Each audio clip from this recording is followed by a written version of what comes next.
السلام عليكم الأخوات، مرحبا بكم في فيديو جديد عند قناة لؤي. كنتمنى يلقاكم هذا الفيديو في أحسن الأحوال وفي صحة جيدة.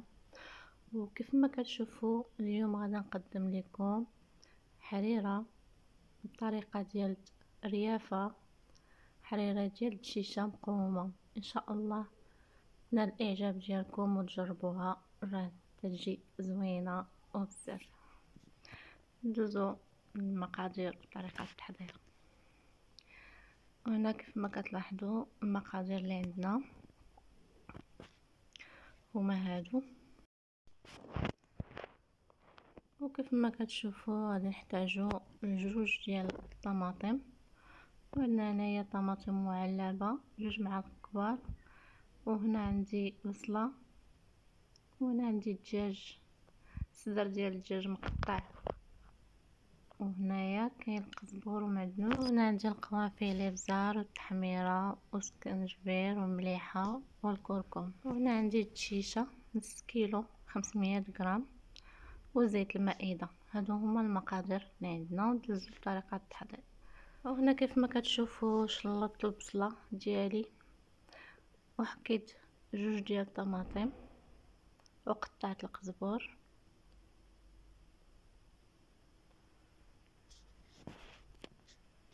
وغادي ندوزو ان شاء الله الطريقه ديال التحضير.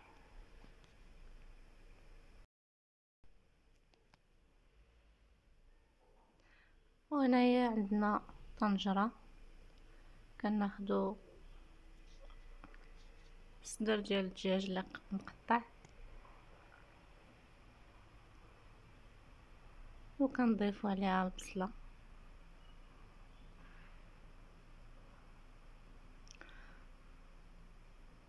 وكنضيفو القزبور ومعدنوس اللي قطعناه،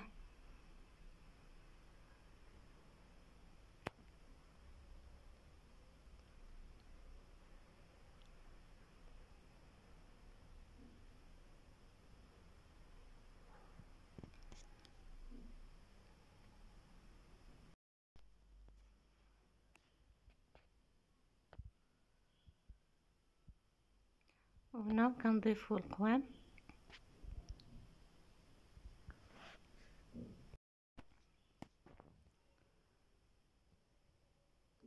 وكنضيفو الطماطم جوج اللي حكينا،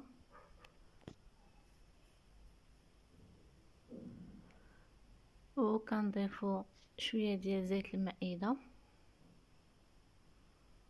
شويه على حسب باش غنشحروا هادشي كامل. وهنايا شعلت البوطه وغادي نبقى نشحر هاد المكونات مزيان حتى يتشحروا ليا ونرجع معكم.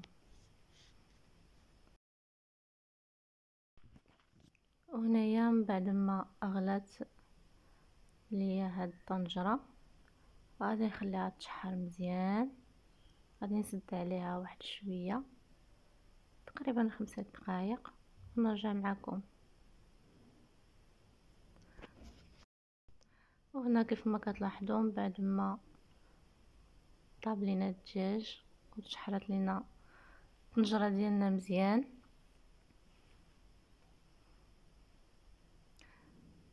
من بعد غادي نضيفو الماء يكون طايب. مني كنت نشحر انايا الطنجره راني رديت الماء يطيب،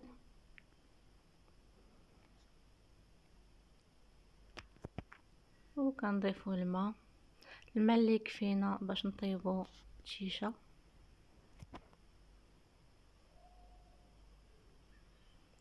كيف ما كتعرفوا الشيشه راه تتبورك تبارك الله.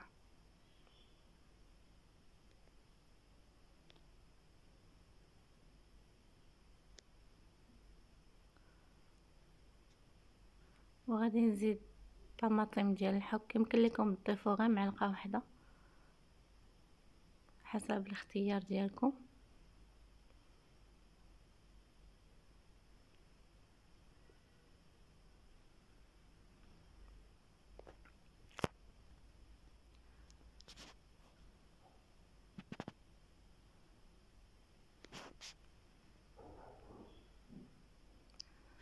ودابا غادي نضيفو التشيشه ديالنا، نبداو نضيفو ونحركو، نبقاو نحركو فيها شويه بشويه.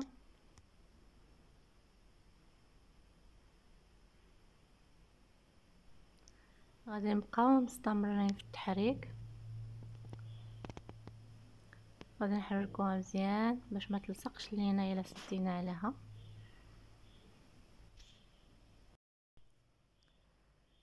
وهنايا بعد ما غلات لينا مزيان حركناها، غتكون شدات في راسها واحد شويه. غادي نسد الطنجره تقريبا 10 ديال الدقائق ولا 15 دقيقه على نار مهيله حتى طيب. وانا كنستمروا نبداو نحركوها حتى تغلى لينا مزيان. ما تسدوش عليها الطنجره وهي باقي ما غلاتش شويه صافي. وكنديروها على نار مهيله ونسدو عليها طيب ونرجع معكم ان شاء الله. وهنا كيف ما كتلاحظوا بعد ما طابت لينا الشيشه ما تغفلوش عليها، راه دغيا كطيب. انا جاتني شويه قاصحه وطيبت الماء وزدتو فيها وكتجي على هذا الشكل هذا. صافي كنخليوها تغلى شويه، نبداو نحركو نخليوها حتى تغلى شويه ومن بعد غادي نحطوها ان شاء الله.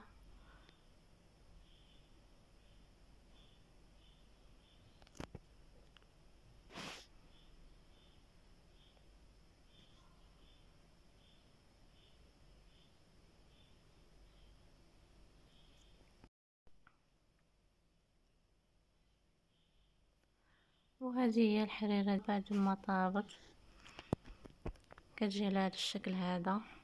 كما كتلاحظوا كتجي زوينه وبنينه، نتمنى تجربوها راه كتجي غزاله.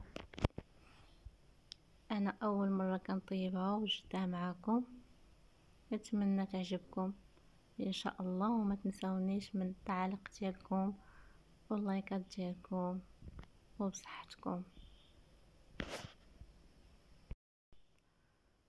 والى اللقاء فيديو جديد ان شاء الله. كنتمنى التوفيق ان شاء الله.